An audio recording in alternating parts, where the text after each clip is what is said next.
Gemini rising. How you doing, Gemini? This is your reading for the Libra full moon that happened on the 12th or 13th of April, depending on what part of your planet you are currently hailing from. I know this is after the event, but I work with 6-month cycles, so the energy that comes through in this reading, they just wanted to get the appetite bracelet that I've got. Ishara, clearing the mind, her sense of focus. Ishale modoe la dianima. I work with 6-month cycles, so the energy and the messages that come through and the support that comes through in this reading is going to serve you up until the Libra new moon. Ishale modoe la dianima. Ishale modoe la. Hello and welcome. My name's Chloe. I work with card divination, astrology, and as you just heard, and as you can see, I channel multi-dimensional energies through my body, both in the form of physical and vocal light language. All of this brings in healing, attunement, and activation codes to the messages that want to come through for you today, my lovely Geminis. And this was a big full moon in Libra. Everyone I've spoken to, there's just been a lot of stuff that's come to the surface beforehand, right? Big karmic clearing. And that is because the sun was conjunct Chiron. Ita la disce le modoe la dianima, duffa la dianima, isce ni moya la dianima. So I read for the rising signs, and so for those of you who do not have Gemini in the first house, look to the house that it does fall in, look to the themes of that house, and you want to apply those themes along with all the other meaning you've got going on in the sign of Gemini to the messages that come through, because it's as if that Gemini energy, wherever it falls in your natal chart, has now energetically moved to the first house. So the astrology for the rising sign will always still link in. You just got to add on your own natal chart meaning on top of it. For example, I've got Gemini in the 11th, and I've got Chiron and Pallas Athena there. So I'd apply all of the meaning of the 11th and Chiron and Pallas Athena to the messages that come through. That's just an example of how to work with this energy. As always, take what resonates, leave what doesn't. So we are going to be pulling some cards for this Libra full moon. We're going to get 3 cards from this deck, and the first card is going to be linked into the Chiron Sun conjunction, right? Chiron is the master teacher, the wounded healer. It represents big soul and archetypal wounds that we are here to transmute, right? It's powerful shamanic stuff. And so we're going to be asking the universe what big wound, which archetypal wound has been cleared out with this full moon. Right? Because it's very much felt like a lot of stuff has come to the surface in the lead up to that full moon that is like really old programming. So we're going to see what's being closed out. We're also going to get a card on the most integrated and expansive intention of the download, because as I said, even though this is a full moon and it does represent an element of completion, it then, because of the work that we've done, we then get an upgrade, we get an activation code that we then work with up until the new moon in Libra. In Libra season, having, established a certain level, now we're going to the next level. So we're going to see what the most integrated and expansive intention of that activation is for you over the next 6 months, and a card of how to work with it, how to channel and activate it and help facilitate it. And the reason why I step into the most integrated and expansive intention is because you can then apply that to all the nuances in your life in regards to the Libra area of your chart, the good, the bad, the beautiful, and the ugly, and go, oh, this is what's behind all of that, right? And it helps us step out of the fray and get a bit more perspective and breathe a little bit. And so, yeah, that's why I'm doing that. We'll also get the card at the bottom of the deck as the root energy, as well as we're working with 2 oracle cards in this transit, 2 oracle decks in this transit series. So we'll get a couple of cards at the end of the reading as well. So there is a collective reading, and this is where I've broken down the astrology of this. For me, this full moon feels like the loudest moon we've had so far. It's closing out an eclipse cycle, right? It's the first moon in Libra without the south node being there, so it's wrapping everything up. Not only that, but the sun was conjunct Chiron, and both the sun, the moon, and Chiron were all square Mars, right? So there's some big stuff. There's also other stuff going on. I talk about all of that in the collective reading of how everything's talking to each other at the exact moment that forms an energetic harmonic blueprint. And then that's the energy that we're then working with over the next 6 months. So I really go into the weeds of that, pull collective tarot cards, big channeled messages come through. So if you want a deeper understanding, pause this video, go watch that, and then come back, and then this will add on an extra layer in regards to your Gemini frequency. Itala dice le modo e la di anima, isce le modo e la di anima. So my loves, Gemini risings, where is this happening for you? This happened for you in your 5th house of your creation energy, right? Everything I'm going to say stems from that, of how you individually create in the world, right? From your life force. This is the house of joy, pleasure, amusement, games, play, children, both literal children as well as figurative children, such as your inner child, and creative things you birth into the world that feel like your children. This is also the house of romance, dating, and love. It's a big, lovely house. Itala dice le modo e la di anima, otto e la di anima, due la di anima. So we've got big focus around your creation energy and what moves you to pleasure, right? What brings you joy. Now, sometimes we can just like tunnel vision focus that on romance, when the trick is to find that joy and find that creative life force in so many other things, right? And expand in that. Right, so we have this full moon in your 5th, so a real illumination and rebalancing around your needs and your nourishment in terms of your creation energy, in terms of how you find that pleasure. You may have found it, especially with that Sun conjunct Chiron, over in your 11th house of hopes and dreams, friends, groups and alliances, and reaping the benefits of your 10th house. There may have been some big wound that's come up over this period that is perhaps the sort of diminishing of those hopes and dreams, that's just sort of dampened the joy, dampened the creative energy. When I say dampen, it's just getting you to go deeper within. This whole cycle, this is all very much tied into the Neptune transit as well, because when Neptune moved into Aries, the moon was conjunct Chiron in Aries. It was just the day after the Aries eclipse.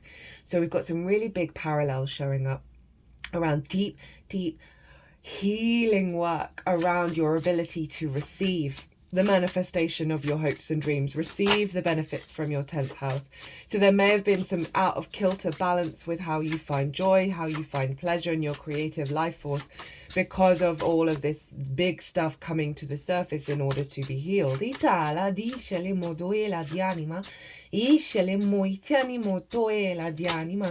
And so the Sun conjunct Chiron influencing this moon is really getting you to go further within and find your truth of what truly brings you pleasure. Not perhaps the trimmings and the expectations of being received by groups or receiving things from your 10th house, but going even further within. Of what brings you balance, what brings you nourishment, what brings you into a state of inner equilibrium. Despite perhaps the wounds of the I am getting activated.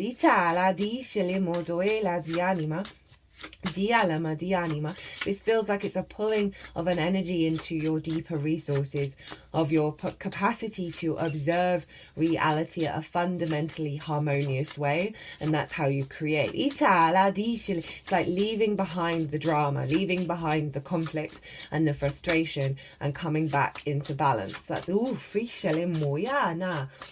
energy is really shifting in my body. There's like some tension here that's rebalancing. Dice le muoia di anima, otoela, tu fala di anima, dice niana muoia di anima. Sorry, it's just 2 cards. I was just checking to see what the vibe was with those 2 cards, but we're just going for 1.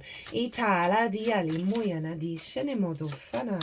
So really very cathartic energy that is putting you into your seat of power, Gemini, right? Of how you create, and not people pleasing in the same way, of honoring your life force. So, it's got Capricorn and the 10 of Cups, is that of like honoring your manifestation and your life force in the world, right? And not not hiding from it, not not prioritizing everybody else's needs over your own. I can see that perhaps, you know, a sudden realization when you're in a group of like, actually, no, I want to bring my life force to the surface. And I'm comfortable with how people are going to respond to that. As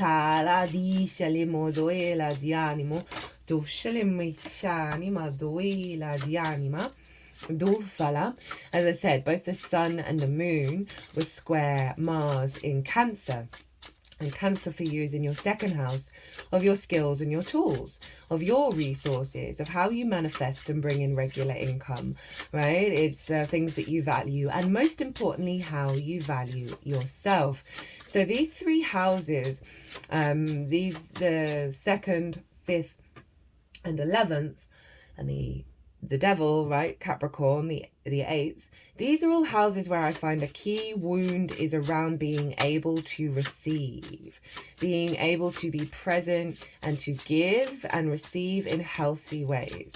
And so this is a real, I just feel like you're sitting in the seat of your power, right? Of your, that Mars energy in the second house is getting you to reorientate, perhaps through conflicting emotional responses of how to show up with that creation force, right? There may have been situations that have sort of diminished your sense of value that then allowed you to actually hold more space for the truth of your own knowing of your own value and your drive and your motivation to activate that.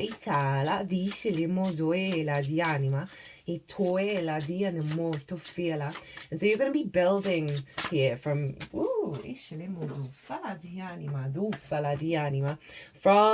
this seat of power, and have the real capacity to activate and take action and embody your true values. That soothing for you, and not soothing for others in a way that diminishes your self-soothing.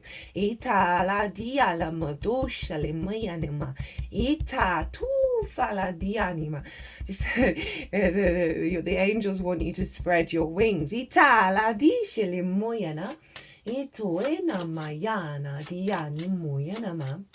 Now Venus, the ruler of this moon, was retrograde. Okay,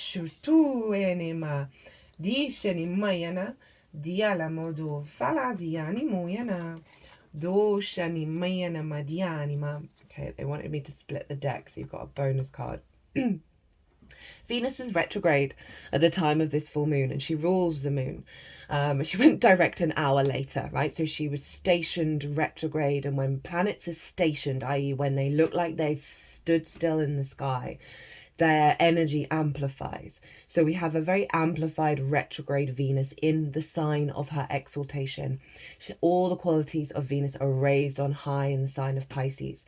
So we have this incredibly powerful, this year is the year of 9. It's the year of the wood snake. Regulars, you know, I've been banging on about this. The work that we do this year on soul retrieval, which means excavating, chipping away at the conditioning, breaking away the distortions in the field, and getting back to the truth of the I am, right? The work that we do this year of letting go of some really hardcore, deep-rooted programming is worth it, right? The astrology for this year and next year is buck wild, right? Stuff that hasn't happened in thousands and thousands and thousands and thousands of years, right? And we're living in it, right? So the agency on us is to go, okay, this is a very transformative time. There's some big wounds coming up. There's some big conditioning come up, but we're in our power and we have the capacity to transform that, right? That's not only tied in with this being conjunct Chiron, the sun being conjunct Chiron, and with the square to Mars, which can bring up conflict and drama and frustration and restrictions and limitations. Venus was conjunct Saturn, hence the restrictions and limitations. She's retrograde, and this is going deep, getting us to push. She's pulling us into the ocean, deep into the ocean, to find that unconditional love and feel it and just be absolutely consumed by it, by going deeper and deeper and revising and revisiting and going right into the recesses of the ocean in order to reveal this unconditional love and this sense of the interconnectedness of all things. Very karmic energy. The last zodiac sign, the first zodiac sign, 4 planets retrograding in those 2 signs. Like the head and tail of the cycle of the zodiac.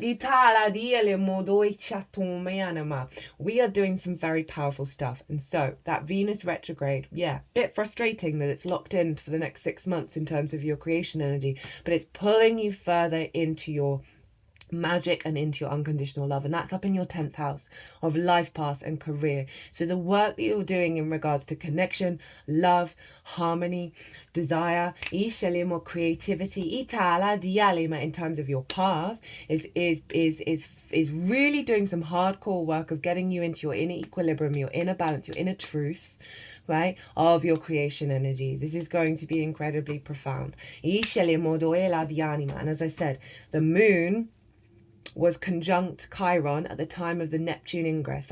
And that Neptune transit takes us up to the 4th of July. These next couple of months is really big, huge stuff. We've got 2 cards in the Oracle deck, in the Oracle spread, that are about karmic releasing. And then a huge amount of emergence cards, and then love, right? So there's a very...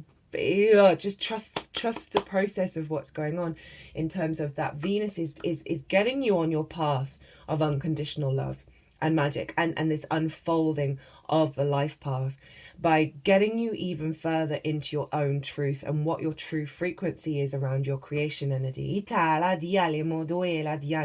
Venus was trine Mars along with Saturn. So they're getting us to build for the long term. I feel like Mars is very much the protector of this Venus retrograde imprint, right? Of you're going to be able to intuitively take action that's in alignment with the intention of Venus, of Mars, in your sense of value, in how you refine your manifestation process.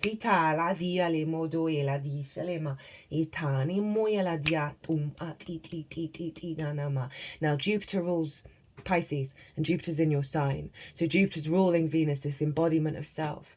And Mercury rules Jupiter because it's in Gemini, and Mercury was in Pisces. So there's a feedback loop between the self and your life path around your creation energy, and releasing wounds of being able to be uniquely yourself, the I am, and manifest your own hopes and dreams based on the old patterns and old conditioning. So it's a very powerful transit that we're working through this year, my loves. Right,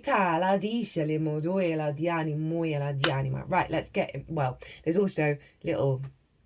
Mars was sextiling Uranus in Taurus in your 12th house, right? Big liberation energy in the unconscious responses, bringing up the magic of your soul. Also sextiling Saturn in your career. So you're really building a real sense of structure and facilitating the emergence of your integration of your higher self within your vessel through your creation energy and building for the path, right? But there's going to... I don't want to say there's going to be... There's energy around that can bring up some really core archetypal bullshit, right? Trust in this year, that this is letting us know that this is no longer the reality. What I felt is like this, you know when you blow bubbles, it's that slimy liquid. It's pretty, it's the colour of the rainbow, but it's slimy. That's all over us.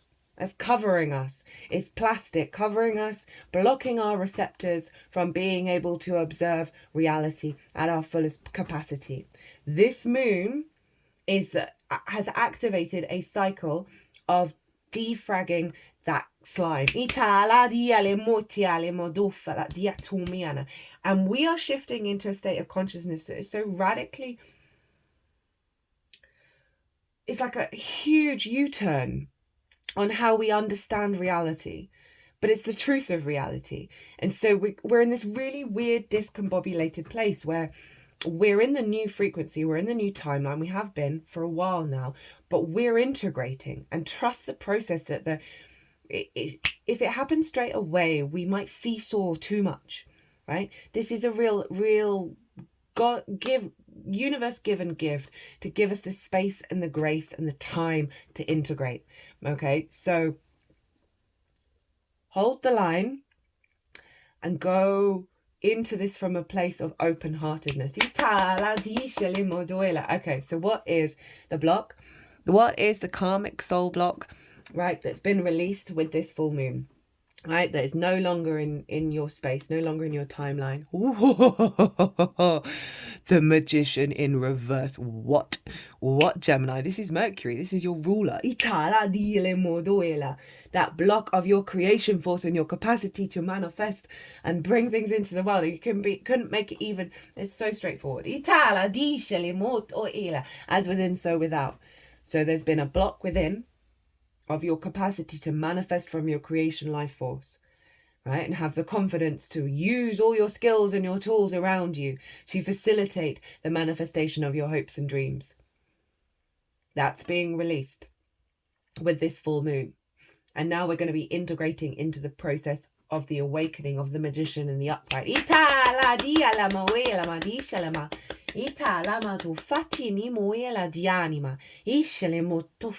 Right. Very, woof. So, what is the most integrated and expansive intention of this moon? Right? The download, the activation code that's come in, that is going to unfold. This energy is around you, right? And it's going to unfold over the next 6 months. Ooh, here for it. Here for it. I'm just going to have to pause for a second. Bear with me. Sorry about that, Gemini. So, Five of Swords in reverse. For me, this card is the most difficult card in tarot, right? It's the bully and victim cycle. It's this scarcity and fear space. Oh, hello. Hello, little Lil. Dianima. Speaking of creation energy. Hey, baby.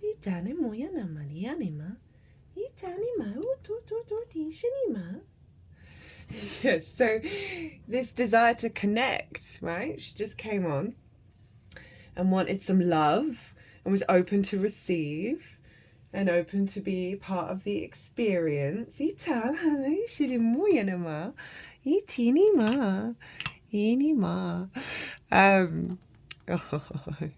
That this is about the mind, the conflict in the mind, that then externalizes itself, right? So often the bully was the victim, right? It's very rare that isn't the case. I put a card in front of her asshole.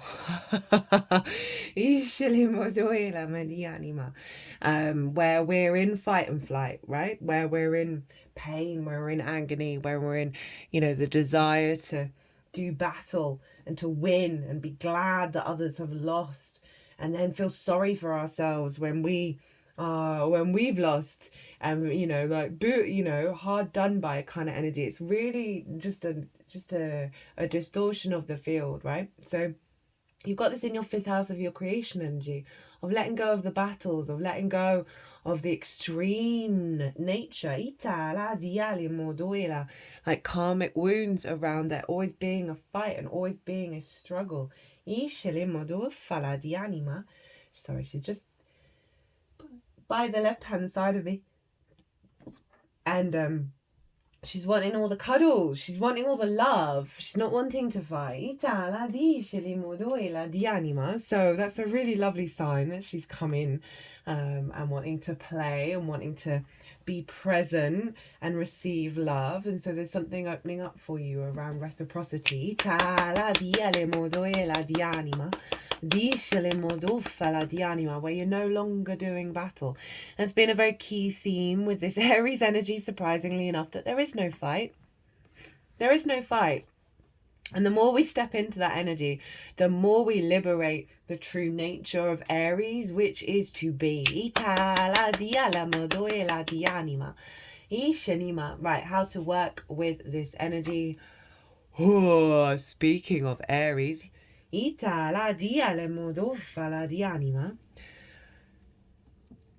I mean, Gemini. This is, right, honoring your own divinity. It's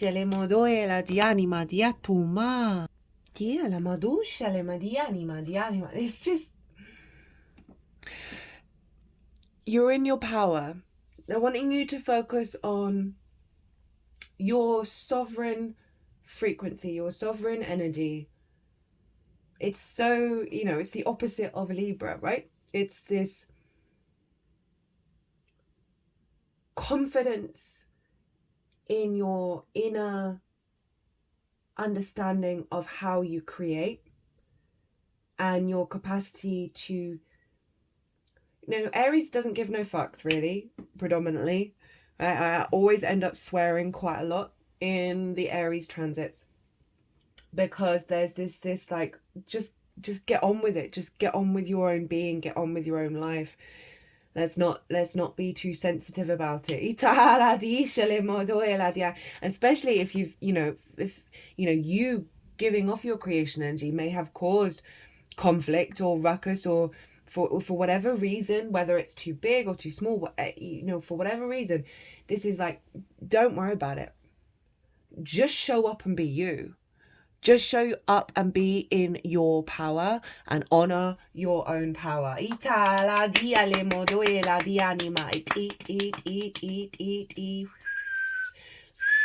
There is an element of people pleasing with Libra, and with that South Node having moved through there, and this is the closing out of that with this first moon without the South Node, of really activating a capacity for us to feel confident being in our own power without worrying. So much of us can be conflict avoidant, right? Where we don't want to rock the boat. We don't want to cause that conflict. We don't, for various different reasons. And it's not about intentionally going off and, starting a load of drama, but it's simply like, no, actually, we don't serve ourselves when we're in that space. And when we honor our truth and we express that from a place of non-scarcity, because so often we then don't create conflict because we're like, oh, well, this person, like, I'm linking it into romance because it is the 5th house, but however you create like this sense of, there may be scarcity around it, there may be drama around it, that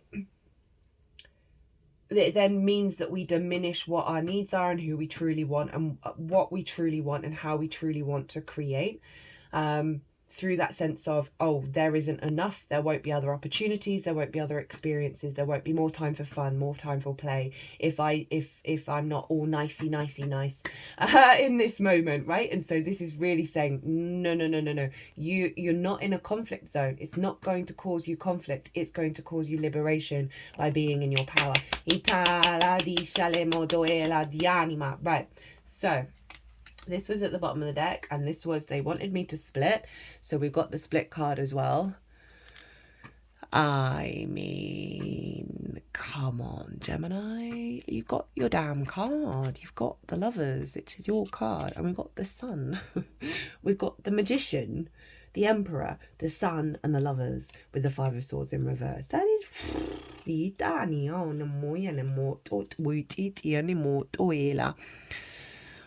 So this is the root energy.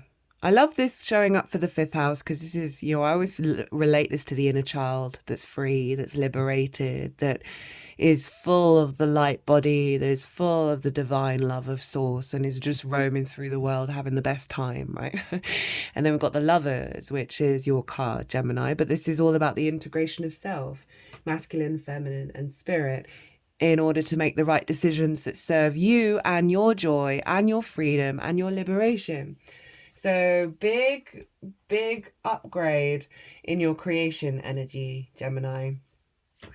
Away from conflict, into integration, into your power, and into love. Yanama.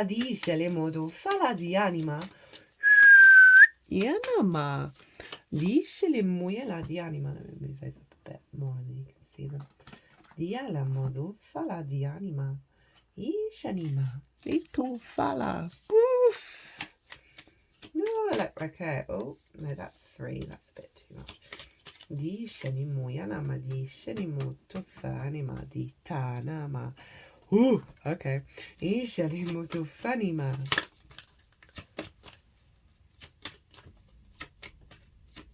Yeah, letting go of the fight. That's such a beautiful energy for creation energy. That's so Gemini. Letting go of the fear of the fight, of fear of the conflict, of fear of the drama, of fear of the repercussions, of you embodying your life force. Woo! Okay, we're doing that one first. So, from the Archangels, let me get the page. From the Archangels, what the Archangels want you to know. Seraphel, heart of devotion. Let the cup of your heart be filled through commitment and dedication. The seraphim are the highest orders of angels who surround the throne of God with song and devotion.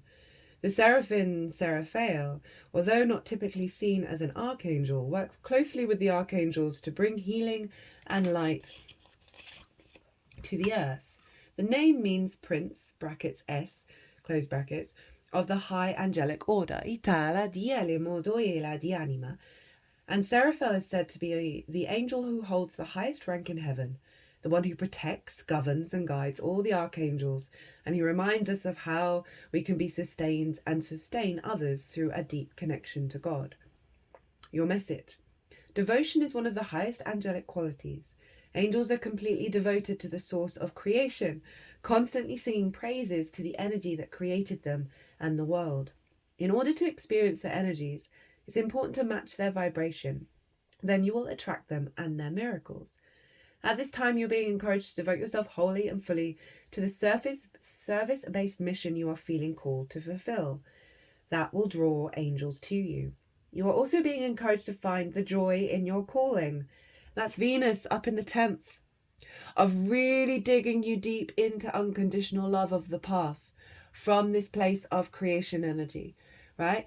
And so that service is your service to the devotion of love, to your devotion of the experience of your incarnation, however that resonates for you, right? It's not self-sacrifice. It's this honoring of divine love, this honoring of the divine love within you.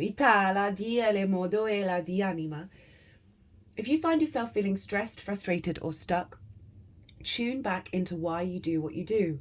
It's important to remember who you are and the incredible potential you have to enrich the lives of others. Remind yourself of the earlier stages of your journey and how you were filled with joy by doing what you do. It's that energy that will help you move forward with ease. This is a time to be grateful for who you are, what you've overcome, and how you can serve with a heart of devotion. And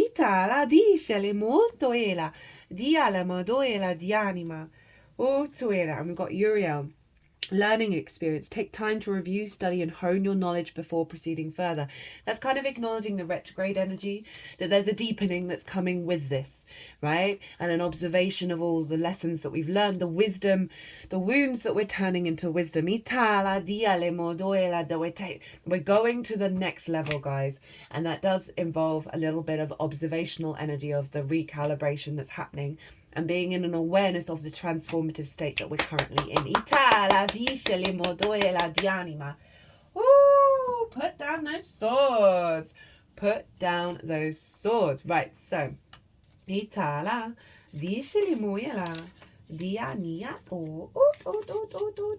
So, from your Astro Ascension, the Oracle card, what have you got? Sirius. The student, master, teacher, cosmic upgrades. Water connection, Egypt, Atlantis, Lemuria, animals. Guess who turned up in your reading? Nature. Sensitive, creative, artist, peacekeeper, cosmic purpose, healer, music. You're getting, this is that 5 of Swords in reverse in the creation energy. That is an upgrade, and it means that it was in the upright beforehand, and that was a core block. So you're learning to work in a space of non-conflict and in a space of your own power. You are both the master and the student at the same time, right? Be mindful of that, be aware of that you are learning, remembering great lessons that are deep within your soul that you've always learned and always knew and always embedded.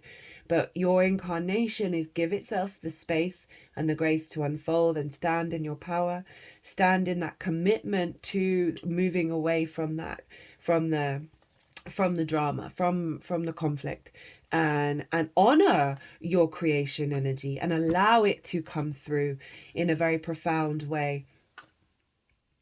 Speaking of profound, at the bottom of the deck, we've got the dragon, breakthrough, galactic guides, difficulty, stuck, savior, courage, action, powerful, protection, divine intervention, breakthrough, deep healing, big change, right? So you're going through something really quite profound, Gemini, and be very loving and very kind to yourself and devoted to the unfolding of the experience, right? This learning experience that Uriel is letting you know that you're on, and that it's going to serve you.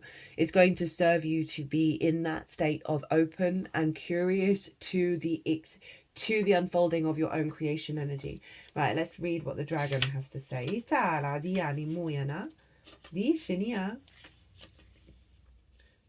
Oh, I didn't read what Sirius had to say. Let's go back. Sorry. You're ready for some new cosmic upgrades and activations. You could be downloading when you're sleeping. You might need some extra rest. Also, make sure to eat healthy and keep yourself hydrated. And in the shadow side, there's a lesson to be learned before you're ready for the next stage of your ascension. You cannot skip this step or try to avoid it. You might feel blocked or stagnant. Spiritual work is essential for you now. Now, that may resonate quite loudly with some of you, or very little, right? But there's an element of there's still stuff that we're working through, okay? The upgrades are coming in, but because they're such high vibrational upgrades at the moment, they are dredging up some really powerful conditioning that we are here to dismantle. So just trust in it, take care of yourself, be very loving and kind, as it said, hydrate, you know, all of that stuff. What's the dragon got to say? Powerful energies and guides are working in your favor. It's time to get rid of those stubborn blockages that have been holding you back. Big changes are coming fast. And in the shadow, are you stuck? Are you being attacked or overwhelmed by heavy energy? There's an urgency to clean up your aura. Ask your guides for help. Chiron's underneath that, which is very appropriate. So there, if you feel called to, if you're feeling that side of it, do some protection work, right? Because when we're releasing conflict, sometimes that's when it all starts coming towards us. Okay, they're clearing the field. Notice they're putting you in a little bubble, but not the plastic slimy bubble that I was saying before. Coating. This is one made up of divine light. It's allowing you to breathe.